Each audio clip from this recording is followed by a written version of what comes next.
Class first year में हम लोग फिजिक्स में नेक्स्ट टॉपिक को हम लोगों ने सेंटर ऑफ मास के बारे में डिस्कस किया था और हम किन्हीं दो कणों से बने निकाय के द्रव्यमान केंद्र की गणना हम लोग करके उसका सूत्र निकाले थे।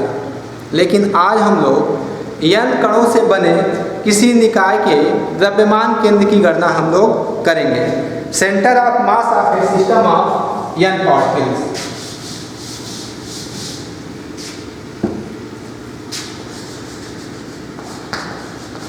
Centre of mass of n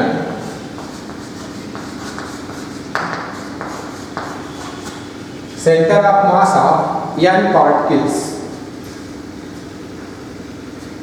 centre of mass of A system. Centre of mass of centre of mass centre of mass centre of mass A system of A system of n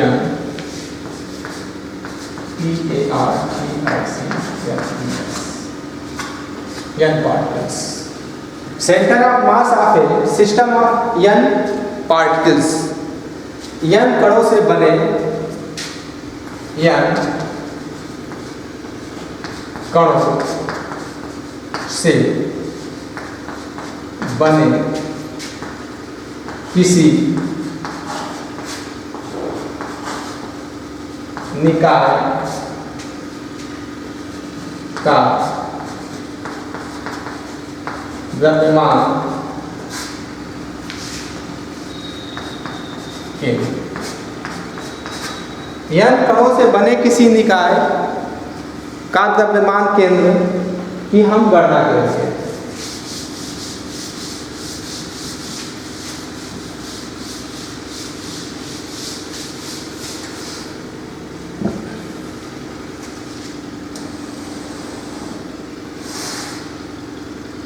यह हम मान लेते हैं x axis है, यह y axis है, यह origin है।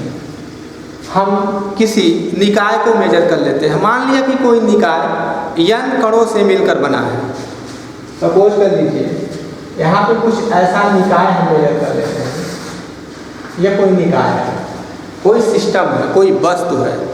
यह निकाय n कणों से मिलकर बना है जिसमें द्रव्यमान m1, m2, m3 dot dot dot n है तथा इनका मूल बिंदु के सापेक्ष स्थिति वेक्टर r1, r2, r3 ऐसे हम मेजर कर सकते हैं। तो इसमें बहुत सारे कण हैं। मान लिया यहाँ पे द्रव्यमान आपका m1 है। इस mn का मूल बिंदु के सापेक्ष स्थिति वेक्टर इस तरीके से r1 है। यहाँ पे जो कण है उसका मूल बिंदु के सापेक्ष स्थिति वेक्टर r2 है। यहाँ पे जो कण है वह m3 है, r3 है। यहाँ पे है, सपोज कर लीजिए सेंटर ऑफ मास है r n। इस तरीके से हम दिखा सकते हैं। m1 है, m2 है, m3 है, इसी तरीके से m4 है। तो इस तरीके से हम दिखा सकते हैं। मान लिया कि कोई सिस्टम, कोई निकाय n कणों से मिलकर बना है जिनके द्रव्यमान क्रमशः m1, m2, m3 इस तरीके से n तक कण हैं जिनको हम काउंट नहीं कर सकते। तो लिखेंगे माना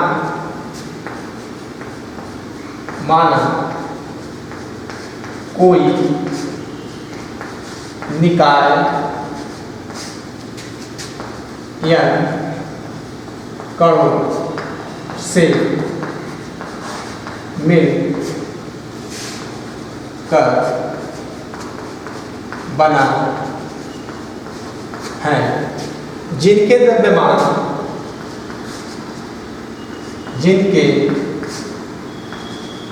द्रव्यमान क्रमशः m1, m2, M3 dot dot dot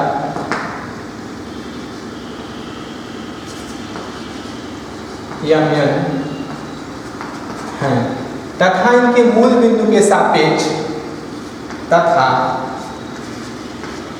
इनके मूल बिंदु के सापेक्ष स्थिति वेक्टर क्रमशः R1 R2 R3 dot dot dot Rn है तथा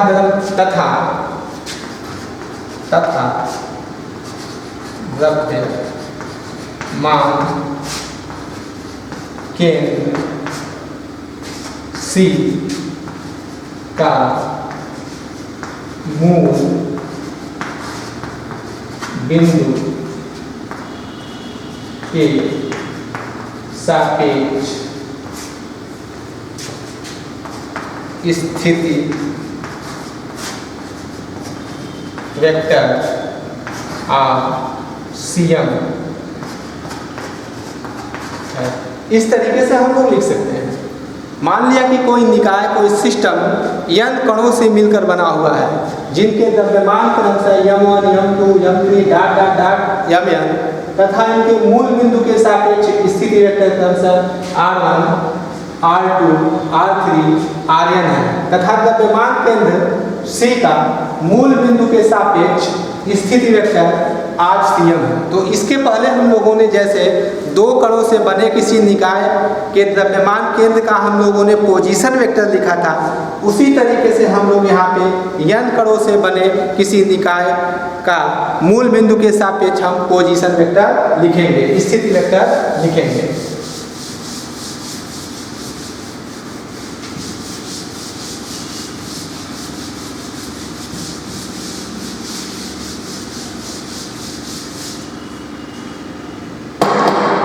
यह होगा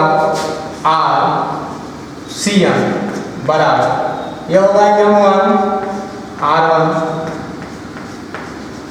M2 R2 M3 R3। इस तरीके से हम लोग जाएंगे यह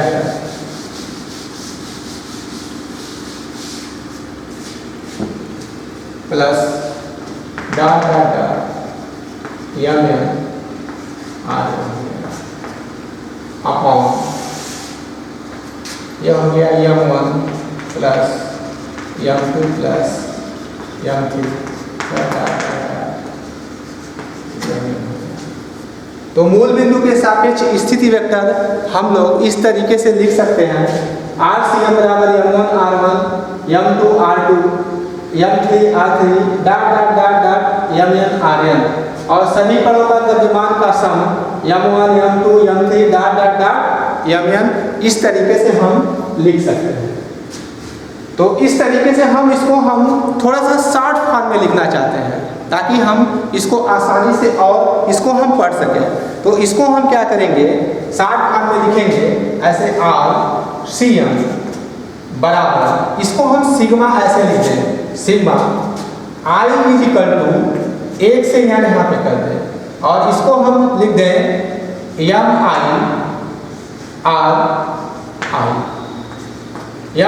RI इसको लिख सकते हैं ऐसे, या थोड़ा सा और इसको क्लियरेंस के रूप में हम थोड़ा सा नीचे लिख रहे हैं, ऐसे लिखेंगे RCM बराबर, यहाँ लिखेंगे sigma I is equal to एक से n, यहाँ पे लिखेंगे MI RI अपॉन, इसको लिखेंगे sigma I is equal to 1 से n, यहाँ पे M। इस पूरी चीज को ऊपर M1 R1 M2 R2 M3 R3 dot dot dot Mn Rn को हम लिख सकते हैं। यहाँ पे देखिए Mi Ri, जहाँ पे i एक पूर्णांक संख्या है जिसका मान 1 से लेकर n तक लाई कर रहा है। अगर m की जगह पे अगर हम i का मान 1 रख दें यहाँ पे तो हमको पहला टर्म मिल जाएगा M1 R1 मिल जाएगा पहला टर्म। अगर हम ये i की जगह पे जहाँ i एक पूर्णांक है i बराबर 1 2 3 डॉट डॉट डॉट n, जहाँ i एक पूर्णांक संख्या है, i का मान अगर हम 1 रख दें तो हमें पहला टर्म ये मिल जाएगा। i का मान अगर 2 रख दें तो हमें दूसरा टर्म मिल जाएगा। i का मान 3 रख दें तो हमें तीसरा टर्म मिल जाएगा। इस तरीके से i का मान अगर हम n रख दें तो हमें n वाला टर्म मिल जाएगा। इसलिए इस पूरी चीज को हम शॉर्ट फॉर्म में जो है इतना लिख सकते हैं। इसी तरीके से अगर हम m के जगह पे यहाँ पे या i के जगह पे 1 रख दें तो पहला टर्म मिलेगा, i के जगह पे 2 रख दें तो दूसरा टर्म मिलेगा, i के जगह पे 3 रख दें तो तीसरा टर्म मिलेगा, i के जगह पे n रख देंगे तो हमको ये पूरी टोटल क्वांटिटी मिल जाएगी। इस पूरी टोटल क्वांटिटी को हम शॉर्ट फॉर्म में सिग्मा i इक्वल टू 1 से n mi इसको हम लिख सकते हैं। आप उदाहरण के रूप में देखिए, इसमें जो चाक है इसमें बहुत सारे छोटे छोटे कण है। चाक भी एक प्रकार का सिस्टम है। हमने उदाहरण ले लिया कि मान लिया कि ये चाक जो है n कणों से मिलकर बना है। एक कण का द्रव्यमान m1, दूसरे कण का द्रव्यमान m2, तीसरे कण का n3, इस तरीके से है। तो छोटे छोटे जब कणों का हम द्रव्यमान को सम करेंगे तो इस पूरे चाक का द्रव्यमान निकल जाएगा। तो इस तरीके से हम इसको लिख सकते हैं, टोटल कैपिटल M लिख सकते हैं, क्योंकि mi जो है छोटे छोटे कणों के द्रव्यमानों का सम है। इसलिए हम इसको लिख देंगे या करके RCM बराबर, इसके जगह पे टोटल 1/, हम कैपिटल M ऐसे लिख देंगे और सिग्मा i इक्वल टू 1 से n हो जाएगा, mi होगा और ri हो जाएगा। यह हमारा जो सूत्र निकला, यह n कणों से बने किसी निकाय के द्रव्यमान केंद्र के लिए ये सूत्र निकल गया। द्रव्यमान केंद्र के पोजीशन वेक्टर के लिए सूत्र निकल गया। इस फार्मूले की सहायता से हम किसी n कणों से बने निकाय के द्रव्यमान केंद्र का पोजीशन वेक्टर आसानी से हम निकाल सकते हैं। ये n कणों से बने किसी निकाय के द्रव्यमान केंद्र का पोजीशन वेक्टर है। इसी के साथ हम एक क्वेश्चन करते हैं।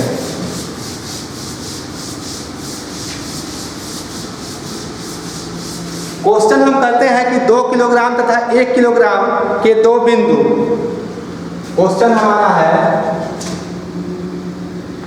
2 किलोग्राम तथा 1 किलोग्राम के दो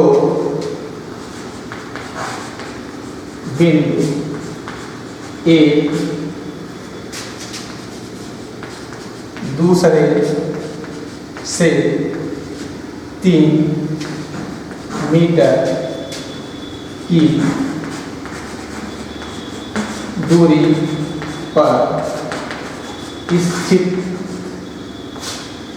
स्थित हैं। मान लिया कि 1 किलोग्राम तथा 2 किलोग्राम तथा 1 किलोग्राम के दो बिंदु एक दूसरे से 3 मीटर की दूरी पर स्थित हैं। निकाय के द्रव्यमान केंद्र की स्थिति ज्ञात करनी है। निकाय के द्रव्यमान केंद्र की स्थिति ज्ञात कीजिए। निकाय के द्रव्यमान केंद्र की स्थिति हमें ज्ञात करना है। 2 किलोग्राम और 1 किलोग्राम के दो पिंड या दो बिंदु हैं जो एक दूसरे से 3 मीटर की दूरी पर स्थित हैं। तो इन 2 किलोग्राम और 1 किलोग्राम से जो निकाय बन रहा है उसका द्रव्यमान केंद्र की स्थिति हमें ज्ञात करनी है। इसके लिए हम एक फिगर यहाँ पे ड्रा कर रहे हैं। 2 किलोग्राम और 1 किलोग्राम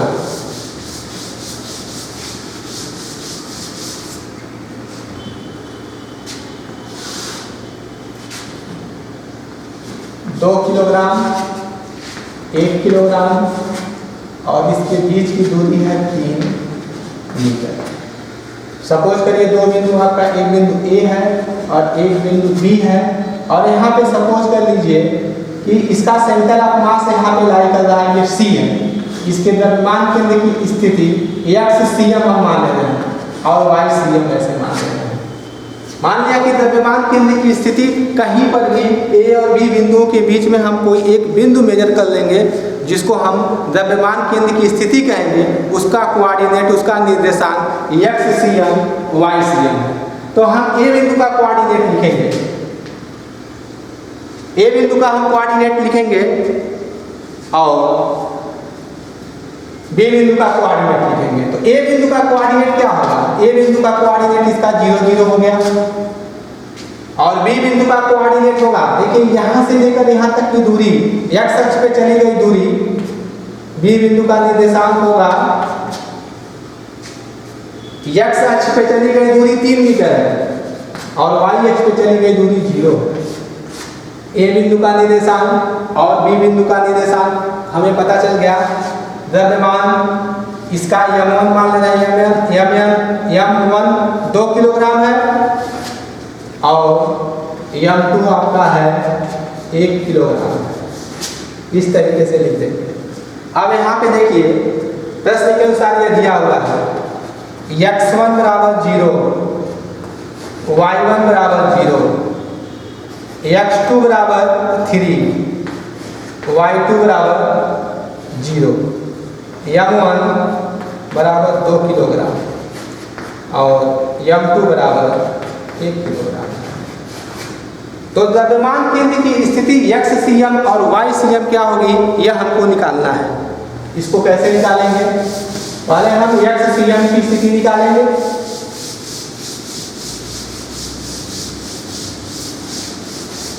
दो बिंदु इसमें दिए गए हैं, तो यहाँ पे होगा एक्स सी एम बराबर m1 प्लस m2 x2 बटे m1 प्लस m2 हो गया। ये हो जाएगा xm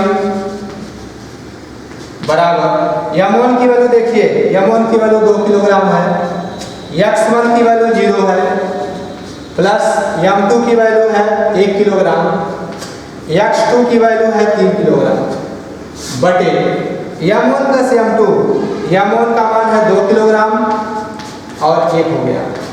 इसका इसमें गुणा करेंगे 0 प्लस 3 बटे 3 बराबर 3 में 3 का भाग देंगे 1 हो जाएगा।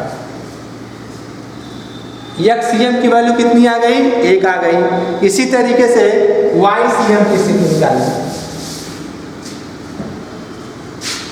वाई सी एम बराबर m1 y1 plus m2 y2 बटे m1 प्लस m2। m1 की वैल्यू कितनी है? m1 की वैल्यू 2 है, y1 की वैल्यू कितनी है? y1 की वैल्यू यहाँ पे हम निकाले थे, ये 0 0 था, यह 3 का 0 था, x1 y1, यह x1 था, यह y1 था, x2 था, y2 था। तो m1 2 हो गया, y1 की वैल्यू 0 हो गई, प्लस m2 आपका कितना था? 1 था, गुणे y2 का मान क्या था? y2 का मान 0 हो गया बटे m1 प्लस m2, m1 का मान कितना था? 2 प्लस 1 था। यह हो जाएगा आपका YCM,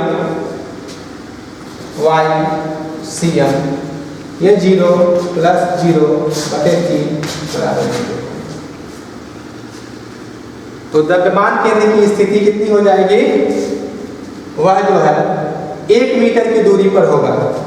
द्रव्यमान केंद्र की स्थिति अर्थात जो द्रव्यमान केंद्र होगा वह ए बिंदु से 1 मीटर की दूरी पर होगा।